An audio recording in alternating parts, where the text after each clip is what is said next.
my friends, and welcome back to the channel. Welcome back, welcome back. It's been a little while again. It's always been a little while, but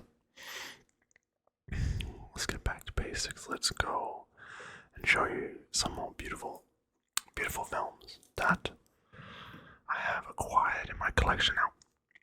I have like 4 of these videos to make because we have way more Blu-rays than we did even 2 months ago, like way more. And yeah, Erica's been going a little crazy, and myself as well. Snatching up deals wherever we find them, and also a lot of these we've had for a while, way before, and we're just I haven't gotten around to making a video about them yet, including them in a video. I'm not doing them by theme or anything. I'm just trying to make the videos a little bit coherent, and kind of put similar films together. In saying that, though, you'll see. Anyway, what shall we start with? Okay, let's start with the films, with 2 films that I've actually seen in the past week. Both films were recommended by Erica, and both were bought by Erica, so shout out to her. They both were films I really wanted to see, and I hadn't seen them before, and one of them actually she got from the UK. Let's start with that one. So this one here, which we watched I think somewhere last week, is The Descent, and this is the 2005, I believe it is. Yes, 2005 British horror classic, where 6 girls, basically I think they're meant to be in the Appalachians, if I'm not mistaken, and they basically go for a walk along like the Appalachian Trail. And one of them decides to go and take the others down and go caving. And so what happens is, well, shenanigans. You can imagine that they are not the only ones down there. And it was made by Neil Marshall, who's famous for something else, and now I can't recall it. That's annoying. But they constructed like dozens of different underground sets instead of going into actual caves, because filming in actual caves would be ridiculously difficult. But this film was praised for how realistically it depicted like caving in terms of like the darkness. It's just black. It's just peak. It's just peak darkness. There's no light. That's artificial, right? And then, of course, they made a part 2, not by Neil Marshall, and it just completely destroyed the vision of the original. And it's a terrible film. The second one. I've watched the whole thing about it, and it looks absolutely horrific. Like bad, not scary. This I expected, it's R-rated, it has a very, very hectic reputation, and it's also a film that it was a film that my wife thought was the scariest film she'd ever seen, and she's watched everything from a Serbian film to Martyrs, and she thought this was scarier. And so I was like, oh god, like I don't know if I should watch it then, but then we both watched it and we were like, oh, it's not that bad. It's not that scary. It does a good job. It's a little slow, but it's not slow. Like, it's not slow in like a bad way. It's good. It builds tension really well. The jump scares aren't really too bad. There's a couple, but they're very they're fitting. They're not bullshit.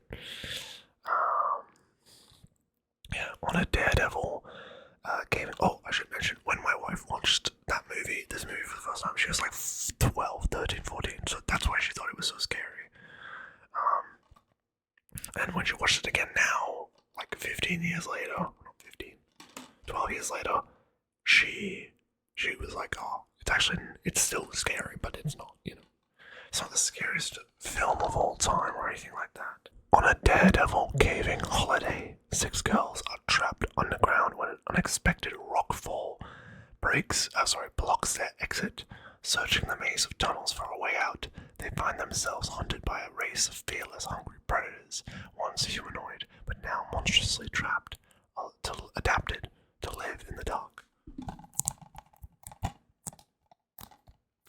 It's from the UK. She got it imported from the UK. Getting it in Australia is quite a task. 95 minutes long. But yeah, it's normal for horror movies. But it has a whole making of documentary inside, and it's very interesting. I like the ending.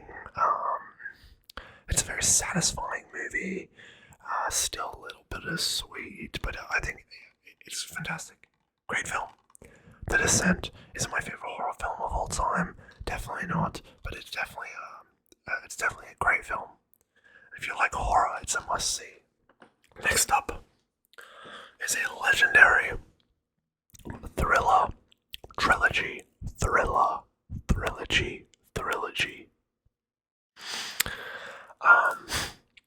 It's a trilogy of thrillers that is quite amazing. I had only ever seen one of them. And now I've seen 2, and I'm very excited to watch the 3rd one. So, this is not horror. This is very much thrillers.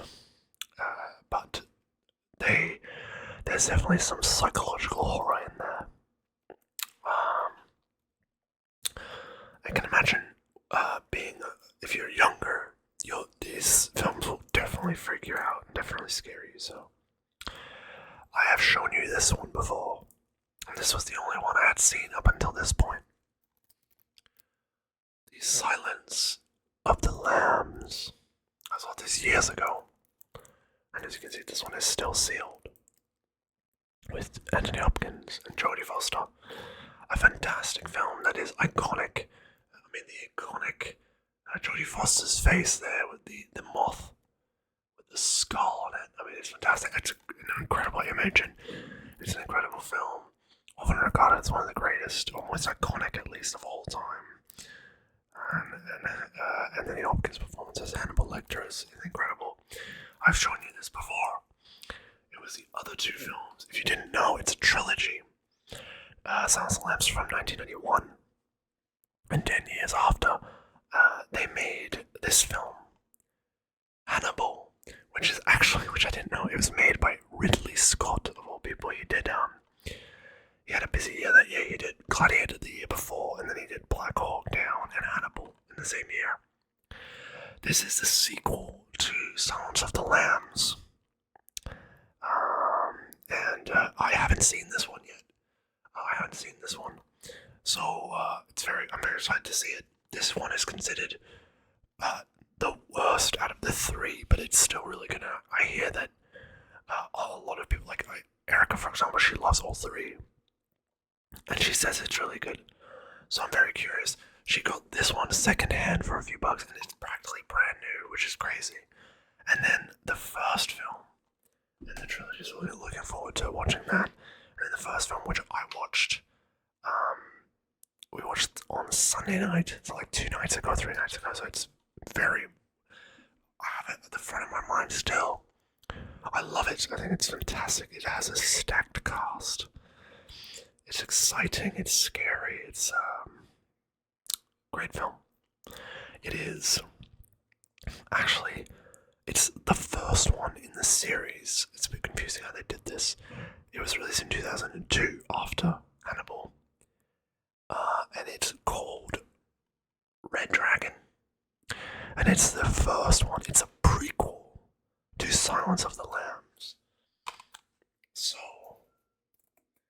if you were to watch it in order, you would watch Red Dragon, then you would watch Silence of the Lambs, and then you would watch Hannibal.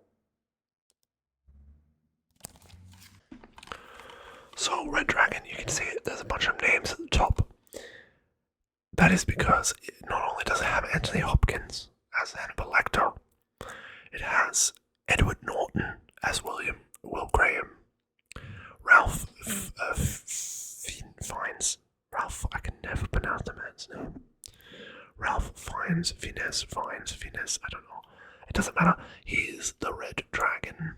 Harvey Keitel as the FBI boss. Fantastic. Emily Watson as the blind girl. She's a lady, not a girl.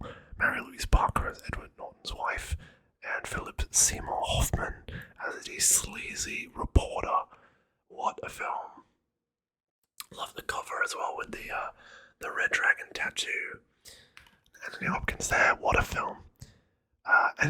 Because anything that Edward Norton's in, I'll pretty much like, but his performance in this film is really good, and he's such a comfort watch. Like anything that he's in, I think it's his voice. It's so nice.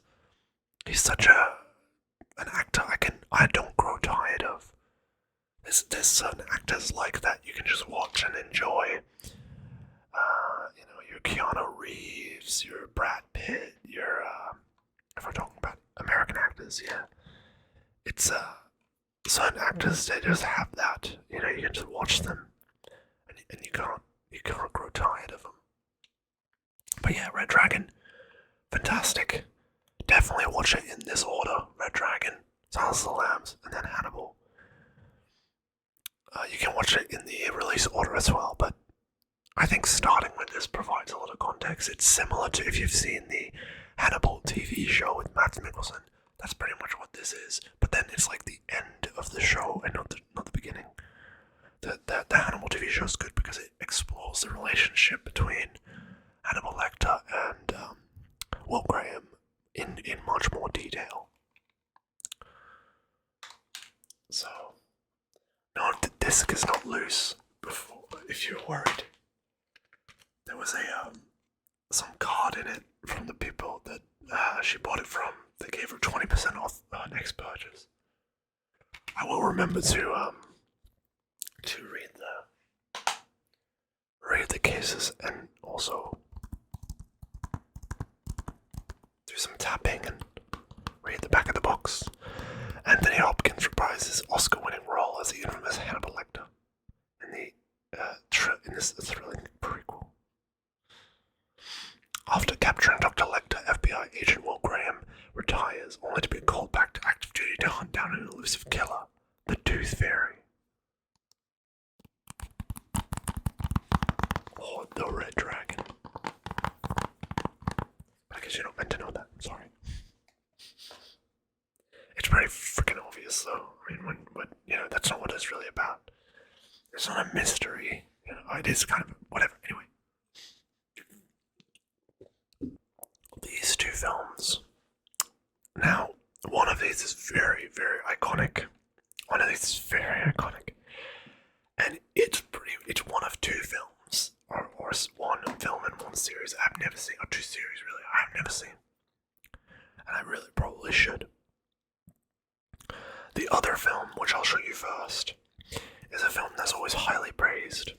And I picked it up sealed. Both of these films I picked up sealed for $3, I think. And they're brand new sealed. Amazing. Good condition, everything. And this is a film I've never seen. But I'm excited to watch it. That is Argo with Ben Affleck, Bryan Cranston, Alan Arkin, and John Goodman for the director of The Town. Yeah, that is. It's funny because that's Ben Affleck as well. Which that's another film I've never seen. Never seen The Town or Argo, which I probably should. I'd probably see The Town. But this is the extended cut, and it's basically like a film where the only thing I know about it is that it's basically this it doesn't have anything on the back.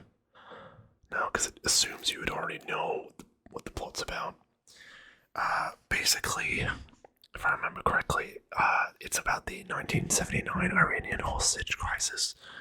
Basically, Ben Affleck, he goes into his character. He goes into Iran to free these hostages, but they go there under the guise that they're making a sci-fi film called Argo, and then it goes all wrong, and then shenanigans, things happen. But I've never seen it, and it's a film that, it's one of those films people always talk about as being incredibly good, and showing off. What does that say? Oh, I didn't know that. It's produced by George Clooney. Okay. That's interesting. Yeah, no, I've never seen this or The Town. I should probably check out his feature films. Because a lot of my friends have said they prefer Ben Affleck as a writer-director, like with Good Will Hunting, where he wrote the story with Matt Damon, or with this film as a director, than his actual films where he's acting. So yeah, maybe I will. So that's Argo. And then next up, you're probably like, what? How have you not seen this freaking film? I've never seen it. I've never seen the film. It's probably the most iconic film by far that I've never seen. And as well as another trilogy I've never watched. So I'm just gonna show you and don't laugh. The Matrix. I've never seen it. I've never watched The Matrix before. I will watch it. I won't watch it now. Again, this came from the same seller as Argo. Only cost a few bucks, like $3 or something, sealed, brand new. It's from the Wachowskis. What I did watch was, I recently watched, if you know the film, it's the film they did before, the Wachowskis did before Matrix, called Bound, which is like a lesbian thriller, weird film. It was so boring. Yeah, I didn't like it, and then I looked it up on IMDb, and it has like a 7.5 or something. I was like, what? Or even a higher 7.7 or something. What? It was so bad. I don't know, maybe it wasn't bad, but it's just like not for me, I suppose. But yeah, this is their, magnum opus. This is the film that everyone knows. It's ranked like the 15th or the 10th top film of all time. So it's just a bloody iconic film, and I have to see it. So I got it. I'm gonna watch it. Oh, if you're wondering, by the way, the other films I have never seen that everyone has seen, or everyone should see apparently, is the Lord of the Rings trilogy. And I've sat down to watch the first one many times, and I don't own them. But whenever they're on streaming services, or in the past when I've been with certain friends trying to watch them, they tell me, oh, you need to see it because it's the greatest thing of all time. Greatest films, whatever. It's so boring to me. I don't know. I love Harry Potter. I love Jurassic Park. I love Indiana Jones. I love Star Wars. None of those things are boring. I just never enjoyed The Lord of the Rings. I've always thought it was, I don't know, it was just not my thing. Maybe one day I can sit down and watch it and enjoy it. Because remember, I've never seen the second or third one. I've only ever seen like most of the first one, and then I couldn't tell you anything about it. So yeah, I'm sorry about that. But that's The Matrix, and I will watch it. Don't you worry. Just never sat down and watched it. It's probably, definitely the most iconic film I haven't seen. So then, after that, what are we doing? I've got a couple more here for you guys. Let's do these two. So, I showed you last time Boondock Saints, which are one of my favorite films. Then I'm gonna show you. So if you remember last time, I showed you Boondock Saints, one of my absolute top 5 favorite films, but it came in a beautiful white Arrow video case. I have another one of those. because this is a film. Erica got this secondhand somewhere. Very good condition. I have never seen this film. It's a bit of a legendary cult film from Japan, and it's awesome that she got it. And it has a reversible cover, and it looks amazing. And yeah, it is Takashi Miike's Audition. Now, if you are familiar with this film, you will know that it's a pretty significant Japanese film. Let me read some of the back to you. One of the most notorious J-horror films ever made, Takashi Miike's Audition exploded onto the festival circuit at the turn of the century to a chorus of awards and praise. The film would catapult Miike to the international scene and pave the way for such other genre delights as Ichi the Killer and The Happiness of the Karakuris. It's just cool. It's so cool. I mean, I've never seen this film, but it mentioned Ichi the Killer, which is easily in my top 3 Japanese films. So my top 3 Japanese films is Ichi the Killer, Battle Royale, and one other film which I have right here, which I'll show you in a second. But Audition is a very, very cool horror film. Erica wouldn't shut up about it. She loves it, and I think I will too. Pulling the audience into a story that will lead into one of the most harrowing climaxes in cinema history.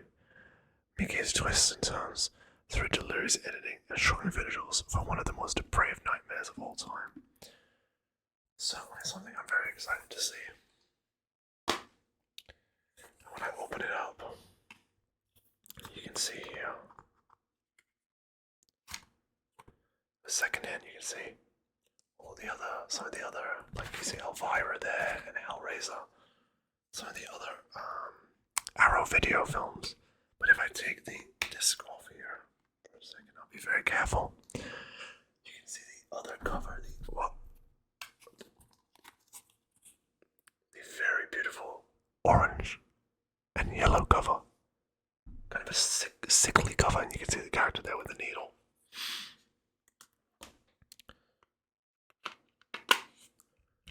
But I'm too scared to reverse the cover because I don't want to break it, you know what I'm saying? Doesn't matter though. I like it. I like this one too.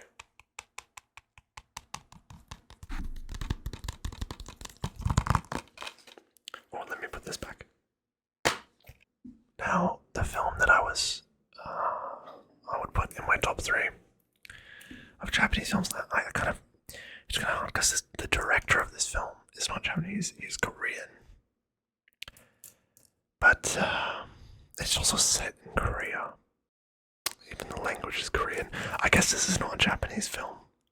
I guess it's Korean, isn't it?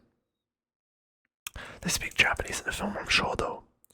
Because I remember this film has something really cool where the Japanese subtitles are in one. Like when they speak in Japanese, it's like white. The subtitles are white. And if they are speaking Korean, the subtitles are yellow. It's the other way around. But it's really cool. So if you don't speak either language like myself, you can differentiate, which is really good. And it is The Handmaiden. This is sealed. But of course I've seen the film plenty of times. But this is the Blu-ray for it. Just have a closer look. Park Chan-wook Park. The Handmaiden. From the director of Oldboy, Stoker, and JSA. Absolutely amazing film. Absolutely amazing. Also R-rated like Audition. Let me read it to you. In 1930s Korea, Japanese occupation, Suki is hired to be a handmaiden to a Japanese heiress who lives a secluded life on an enchanting and lavish estate with her domineering uncle. Yet Suki has a secret. She has been recruited by a swindler posing as an illustrious count to spy on the lady so he can eventually seduce her and steal her fortune. However, the swindler is not the only one with a desire to seduce. And it's a little bit like another favorite film of mine, which I've shown you previously. I'm sure I've shown you. Possession. In the fact that it's kind of an erotic thriller. It's not a horror film. Definitely not a horror film. It's an erotic thriller. Something like Possession. Very similar. In the genre, not very similar films at all, but yes, a twisted psychosexual thriller. That's right. But it's I love it. It's fantastic. Would I say it's my favorite of the three? Between Itchy the Killer, I guess Itchy the Killer, Battle Royale, Japanese, right? Is it my favorite Korean film? No, that's I Saw the Devil. I Saw the Devil. Old Boy. Then this. Then The Chaser. And then Memories of Murder. Yeah, I think that's a good list. That's a pretty good list. Parasite is really good, but it doesn't make my top 5. There's a couple other films too. And yes, this will be a little bit of a longer episode because I haven't been around for a little while. So now let's wind down. After all of that gruesomeness and violence, with some G-rated films and PG. I have a couple here. Pretty much our only G and PG rated films. Oh, no, we have more PG, but not only G rated films. The only other G rated film we have is 2001: A Space Odyssey, which is G. But let's start with this one. So all 3 of these films I bought for Erica as a gift because she loves all 3 of these. 2 of them were brand new, sealed. They're unsealed now. And one of them I bought secondhand, really cheap. I'll show you that one first.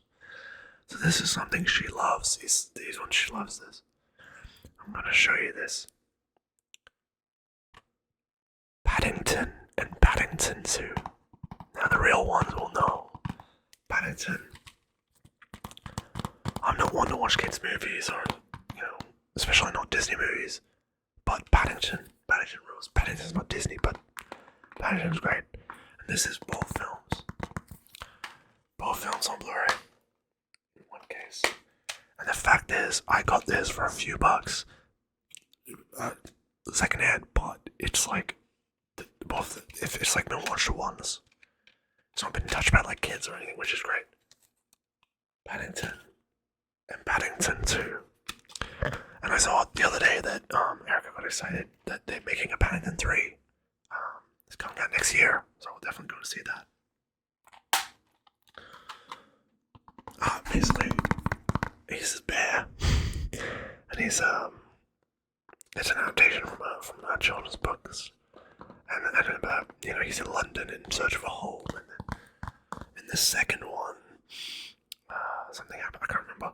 I haven't seen the second one in a while.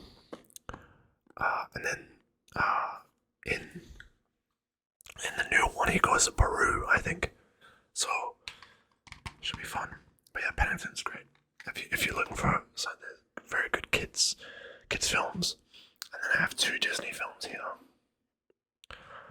The first one, and again these were sealed, brand new. Got these real cheap, real cheap, which is surprising. But I got this one, Christopher Robin with Ewan McGregor, and Erica loves this, and I think it's great too.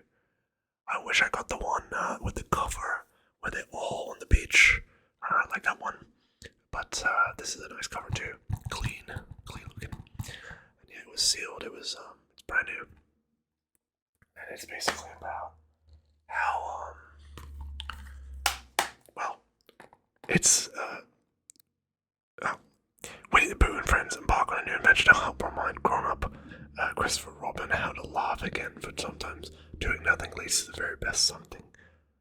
It's a lovely film, and it has some really, like in the middle part of the film, when like Ewan McGregor, he's an older man, he's a grown-up and he's gone to war, and it's like he's a miserable old sod. doesn't want anything to do with them, because they didn't forget him, but he forgot them. It's quite lovely. I like how we're talking about something like The Descent and The Silence of the Lambs and Audition, and then we're just talking about. But it's good. It's nice to have a variety of films for different moods, different.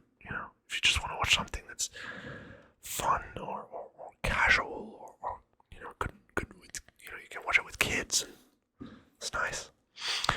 Next up is the other Disney movie that she really wanted, another Disney movie, not just one, but another Disney movie she really likes, Zootopia, and this is PG, and I remember seeing this in cinema when it came out. When did it come out? 2016, didn't it? I don't remember. 2016, yes. I remember this was watching this in cinema. Mild themes and threat. Some scenes may just scare young children, but definitely a film that I really liked, and I wasn't. We went into it. She wanted to go and see it, and I remember, we went into it and we didn't really expect much, but we actually were pretty surprised. Because a lot of these, especially modern Disney films, most of them are garbage. Most of them are real garbage. But this one was good. I mean, this is already 2016, right? It's 8 years ago. If you haven't seen it, it's about this bunny who's a cop, and this fox who's like just some guy. He's a scam artist, that's right. And it's their adventures. It's good fun. It's good fun. And then, finally, to end the video off today, I have something very special here. It's sealed, I'm not going to open it up, but I will show you. I got this as a present for Erica recently. I saw it in the store a while ago, and I thought that'd be amazing. So this is one of Erica's favorite horror movies of all time, and I've never seen it. She's always trying to get me to watch it, but it's very it's not scary, but it's like a body horror, gross kind of film, and she loves it, and she wanted me to watch it, so I got this for her. Now I have no excuse, right? And it's the original and the sequel, which I didn't even know existed. So it is Cabin Fever, and wow, that looks nice on camera. Cabin Fever and Cabin Fever 2 Spring Fever, R-rated, obviously. Beautiful cover.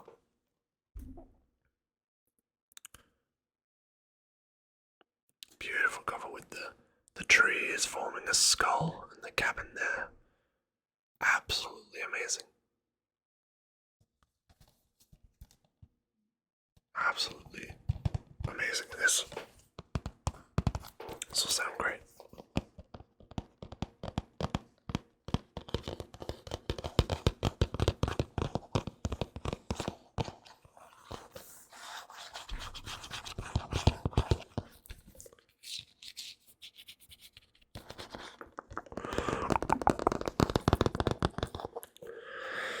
So let me have a look at the back. And yes, it's VVE, which is like the Via Vision. They do imprint. They've re-released a bunch of films that are like hard to get. One film they did, which is constantly sold out, which I love, is Watership Down, if you know that. Fantastic animated film with John Hurt. I think it's from '79 or something. Anyway, let me read the back for you. So the first film is from 2002. The second one is from 2009. And then this was released in 2022. This collection. Jeff, Karen, Paul, Marcy, and Bert embark on a vacation deep into the mountains. With the top down and the music up, they drove to a remote cabin to enjoy their last days of decadence after college. This is a very American movie. Then somebody gets sick. Karen's skin starts to bubble and burn as something grows inside her. Yeah. tunneling beneath her flesh. That doesn't sound good, does it? As the others try to save her, they look at one another and realize that any one of them could be next. One by one, they turn on each other and the rest of the town, realizing that the disease is the least of their problems. And then the description for the second one pretty much just straight up spoils the first film. Days after a killer virus consumed his friends, Paul emerges from a ditch by a river.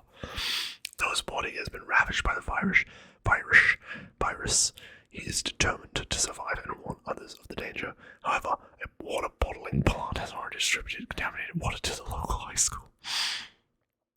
The students of the school are excitedly preparing for the prom, unaware they're about to have a grisly date with death. Yeah, the second one isn't meant to be very good. It's meant to be pretty bad, to be honest, but I'm still keen to watch it. I'm keen to watch both.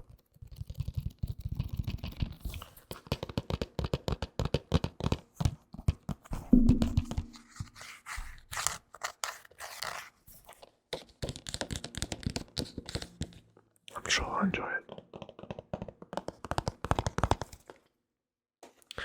See, but this is what I mean. You gotta have variety, you know? You gotta have variety. You gotta have variety in your film. So, anyways, thank you so much for watching. I hope you enjoyed that, and I will see you again very, very, very soon. Thank you for watching.